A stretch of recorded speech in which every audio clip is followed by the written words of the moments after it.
जय माता की भक्तजनों, जय स्कंद माता की जय।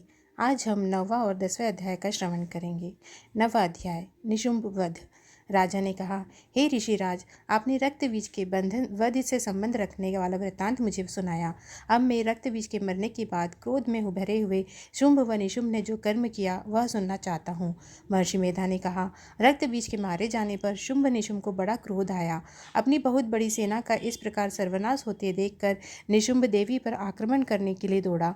उसके साथ बहुत से बड़े बड़े असुर देवी को मारने के लिए दौड़े और महापराक्रमी शुंभ अपनी सेना सहित चंडिका को मारने के लिए बढ़ा। फिर शुंभ और निशुंभ का देवी के साथ घोर युद्ध होने लगा और वह दोनों असुर इस प्रकार देवी पर बाण फेंकने लगे जैसे मेघों से वर्षा हो रही हो। उन दोनों के चलाए हुए बाणों को देवी ने अपने बाणों से काट डाला और अपने शस्त्रों की वर्षा से उन दोनों दैत्यों को चोट पहुंचाई।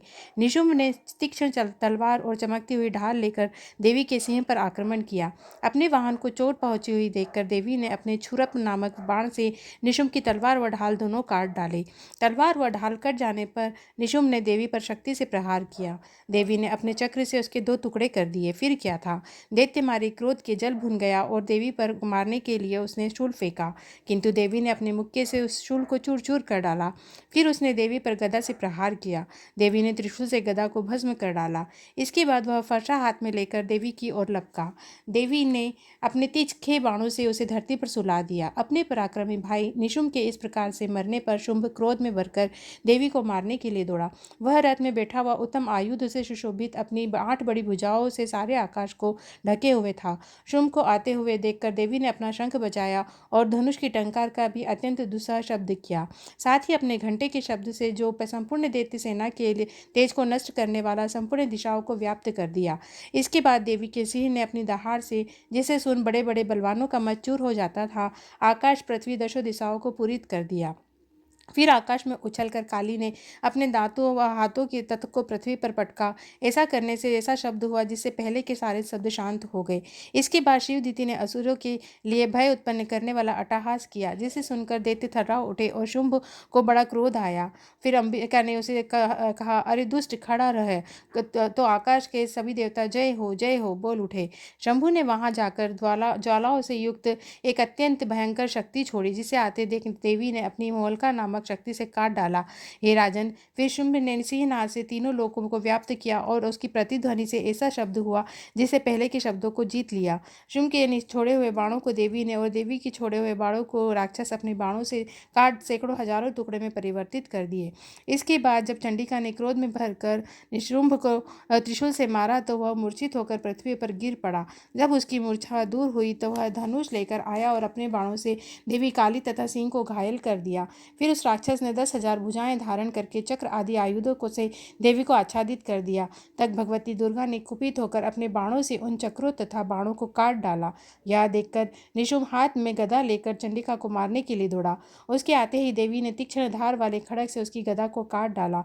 उसने फिर त्रिशूल हाथ में लिए देवता को दुखी करने वाले निशुंभ को त्रिशूल हाथ में लिए आता देखकर चंडिका ने अपने शूल से उसकी छाती पर प्रहार किया।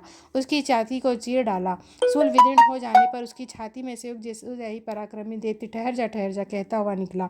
उसे देखकर देवी ने बड़े जोर से ठहाका लगाया। अभी वह निकलने भी नहीं पाया था कि देवी ने अपनी तलवार से उसे काट डाला।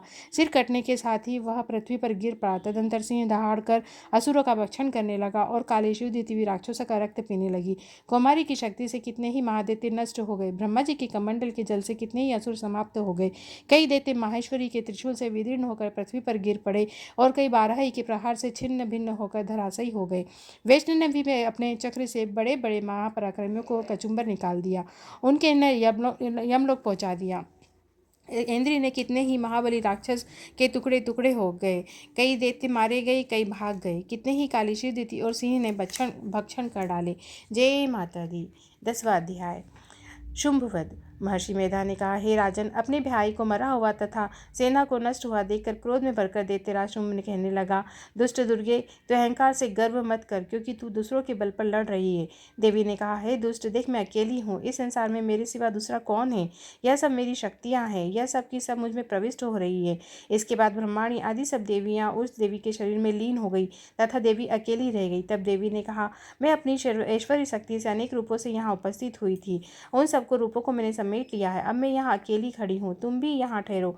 महर्षि मेधा ने कहा। जब देवताओं तथा राक्षसों को देखते ही देखते देवी तथा असुर में भयंकर युद्ध होने लगा। अंबिका देवी ने सैकड़ों शस्त्र छोड़े। उधर दैत्यराज ने भी भयंकर अस्त्रों का प्रहार आरंभ कर दिया। देवी के छोड़े हुए सैकड़ों अस्त्रों को दैत्य ने और अपने अस्त्रों द्वारा काट डाला। इसी प्रकार उन्होंने जो शस्त्र छोड़े उन्हें देवी ने अपने भयंकर हुंकार से काट डाला। दैत्य ने जब सैकड़ों बाण छोड़कर देवी को ढक दिया तो क्रोध में भरकर देवी ने अपने बाणों से उसका धनुष नष्ट कर डाला। धनुष कट जाने पर दैत्येंद्र ने शक्ति चलाई, लेकिन देवी ने उसे भी काट कर फेंक दिया। फिर दैत्येंद्र चमकती हुई ढाल लेकर देवी की ओर दौड़ा, किंतु जब वह देवी के समीप पहुंचा तो देवी ने अपने तीक्ष्ण बाणों से उन्हें चमकती हुई ढाल को काट डाला और दैत्येंद्र का घोड़ा मर गया, रथ टूट गया, साथ ही मारा गया। तब वह भयंकर मुद्गर लेकर देवी पर आक्रमण करने के लिए चला, किंतु देवी ने अपने तीखे बाणों से मुद्गर को काट दिया। इस पर दैत्य ने क्रोध में भरकर देवी की छाती में मुक्का मारा। दैत्य ने जब देवी को मुक्का मारा तो देवी ने उसकी छाती में जोर से थप्पड़ मारा। थप्पड़ खाकर पहले दैत्य जब पृथ्वी पर गिर पड़ा, किंतु तुरंत ही उठ खड़ा हुआ। फिर वह देवी को पकड़कर आकाश की ओर उछला और वहां दोनों में युद्ध होने लगा। वह युद्ध ऋषियों व देवताओं को आश्चर्य में डालने वाला था। देवी आकाश में दैत्य के साथ बहुत देर तक युद्ध करती रही। फिर देवी ने आकाश में घुमाकर पृथ्वी पर गिरा दिया। दुष्ट आत्मा दैत्य पुनः उठकर देवी को मारने के लिए दौड़ा। तब उसको अपनी ओर आता हुआ देखकर देवी ने उसकी छाती विदीर्ण करके उसको पृथ्वी पर पटक दिया। देवी के त्रिशूल से घायल होने पर उस दैत्य के प्राण पखेरु उड़ गए और उसके मरने पर समुद्र, द्वीप, पर्वत, पृथ्वी सब कांपने लगे। तदंतर उस दुष्ट आत्मा के मरने से संपूर्ण जगत प्रसन्न व स्वस्थ हो गया तथा आकाश निर्मल हो गया। पहले जो उत्पात सूचक मेघ, उल्कापात होते थे, सब शांत हो गए। उसके मारे जाने पर नदियाँ अपने ठीक मार्ग से बहने लगी।